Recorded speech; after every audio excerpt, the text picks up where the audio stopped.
you've done so many great games since starting National Baseball in 1996. How does this rank? How did that game last night rank? It's in the weird factor, it's probably number one. Right. When you think about the game starting with an inside-the-park home run on a ball that probably, I don't know, there's a difference between could and should have been caught.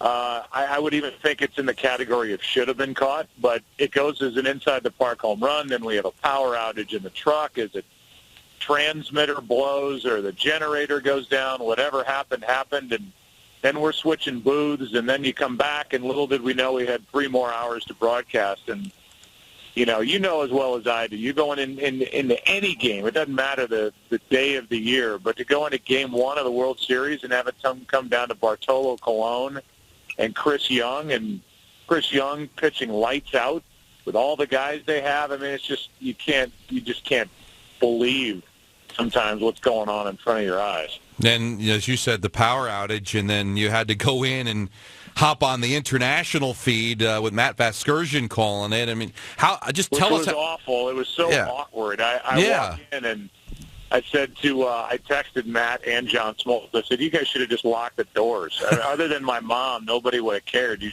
just should have done it. And, we go in there, we tap him on the shoulder. But Matt's a friend, and obviously John is as well. And they both work at Fox when they're not at MLB Network, so it was fine. But it was awkward, to say the least. And then we know about Edinson Volquez's father passing away before he goes out there to pitch. And Edinson's wife had begged the Royals not to tell Volquez when he got to the park. And it was the Royals' wishes that we kept it quiet, which I have no problem with. Evidently some other people do, like it's their business that Volquez's dad passed away. But then that's kind of lurking under the surface. So there was just a lot going on. And in the end, the Royals won the game the way they've won a lot of games this postseason, by just grinding it out. And they got the home run off Familia, and here they are up 1-0. I'm curious, because you're working with one of the best journalists in the country, in Tom Verducci. Was there a discussion, Joe, about do we go with this news about Volquez's dad? Did you guys go back and forth on it? Yeah, we went back and forth a little bit, but it's really, if he doesn't know about it, if Edinson Volquez doesn't know about it, and therefore it doesn't affect the game, right? Then I don't really think it's anybody's business. I mean, I know we all live in a time where it feels like everybody's supposed to know everything and nothing's held close to the vest. But when the Royals ask us to not say it on TV for fear that he might find out, and it's his wife's wishes that he doesn't know that his father died, that really didn't feel like it was our job to break the news. And, this isn't a head of state. This isn't an elected leader. This isn't anything that affected the performance of Volquez. I will swear to you, he didn't know. And I know there's still some conversation about it. But talking to Ned Yost about it before tonight's game, he said Edinson's wife was in the manager's office when he came out of the game. Ned went back there. They told him that his father passed away, and he sprinted out of the room when he found out while the game was still going on. So if that's the reaction of somebody who already knew that his father had died, it's a really abnormal reaction. I don't think he knew, and they asked us not to say it, and that's his father, and it's life and death, and that's not really our job. You know what? I agree with your decision, Joe, but so many lines are crossed now, and it was all over social media. It was being tweeted out. It was on the Internet. Did that play into, what? Everybody knows but Edinson Volquez, and if we don't say it, it looks like we're kind of in the dark. Does that come into play? Well, I mean, you're always worried about it coming off like you're in the dark, but you're smart enough to know that if it's all over social media, certainly we're aware of it. Right. But again, I think we have to respect the wishes of their family. And look, if he finds out the same way Wilmer Flores found out that he was traded pending the physical, and he was tearful when he thought he was finished with the Mets because fans were saying stuff to him from the seats, well, then that's out of our control. But we can only control what we say and do, and it felt like the right decision, and I wouldn't want to do it any other way, because I'll tell you, if the roles were reversed, I wouldn't want to find out that my father passed away that way. I would rather hear it from my wife or somebody in my family in a private moment. That's his business. I was wondering about this, just to take it on a personal level, because I don't know what I would feel if you were about to do a World Series game, and God forbid your father passed away. Would you want it to be kept from you before you did the game? Well, I actually went through that in 2002 when my dad did pass away on a night when the Cardinals were playing the Angels. And, I knew that was the day that he was going to pass away. It was at the end of his 7-month stint in the hospital in St. Louis. And I had said my goodbyes the night before, and I was scheduled to do the game that night, and I went and did it. And I knew that at some point I was going to get a call, or at some point he was going to pass away while I was down there doing the game. As it turned out, as they pulled all the tubes out of him and he was breathing and living and surviving on his own, he went the whole day. And they put the TV down by his head while he was laying there basically unresponsive but still alive. And on my way back from the stadium, I said, the hospital's right there. I pulled over. I went into the hospital.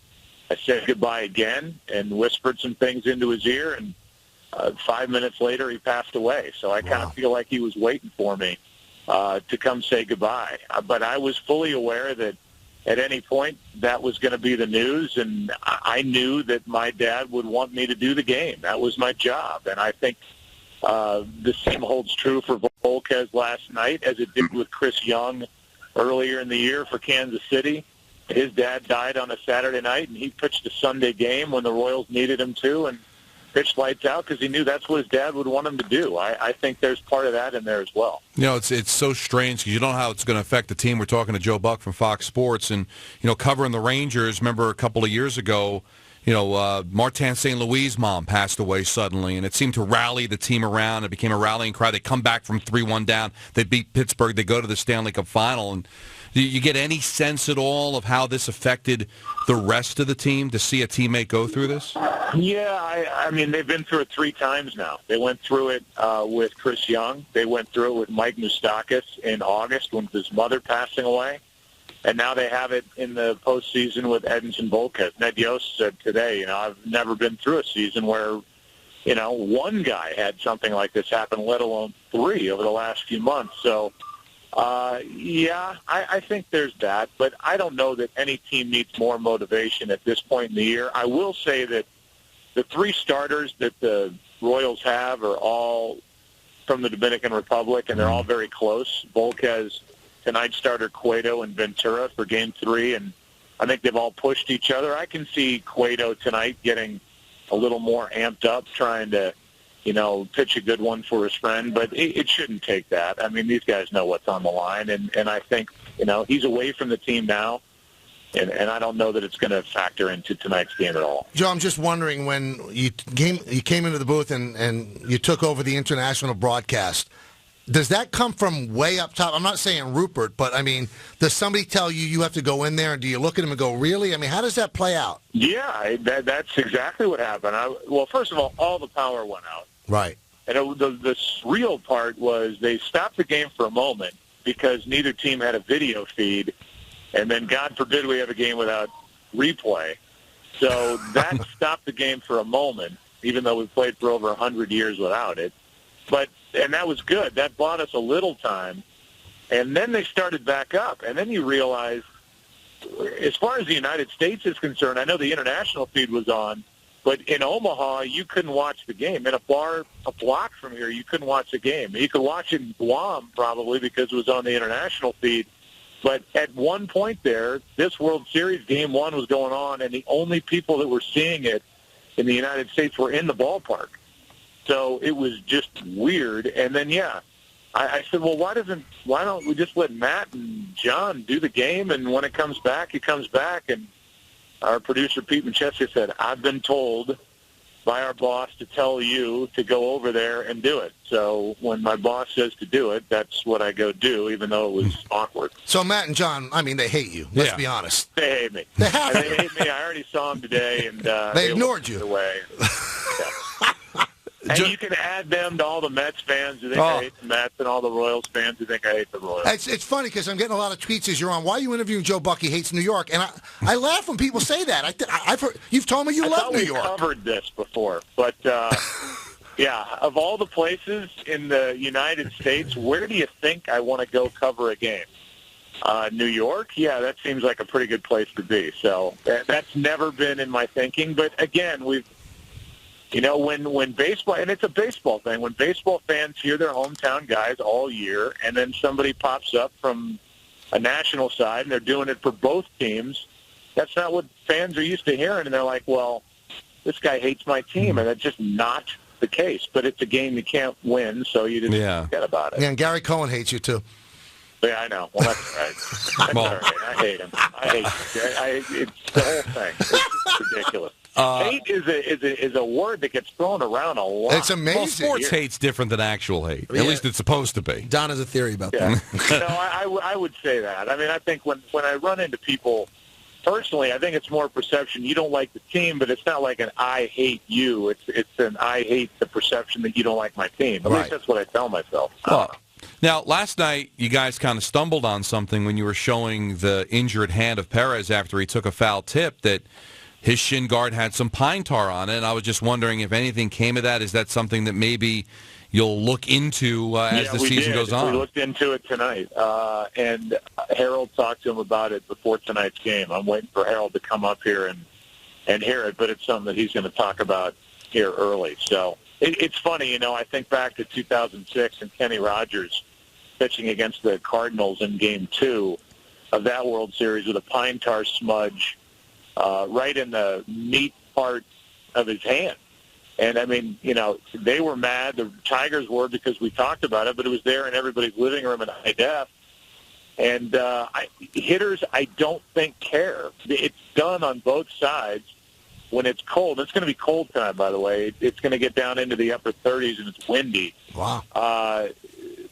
Pitchers want to have a grip of the ball, and hitters don't mind when DeGrom is throwing high 90s and he has a good grip of the ball. They don't want high 90s going at their head. Nobody really fights that, but yet it's not a legal substance to put on a baseball. Now, I know you're up against it, and you're nice enough to call in as you're preparing for the game. We've all suffered the ravages of AIDS since 1995, but the picture you showed of Bartolo Colon, it looked like another human being from 1995. It was startling. Unbelievable. I mean, had a jawline and everything. Yeah, I know. Wow. He is a physical miracle that he can do what he does, and he's like David Wells, just these big guys, and he's obviously a bit bigger than Wells, but these unbelievable athletes that despite their size can still perform and do it at a high level. It's just stunning to me. And how good is Alex Rodriguez? Did you think he'd be this good?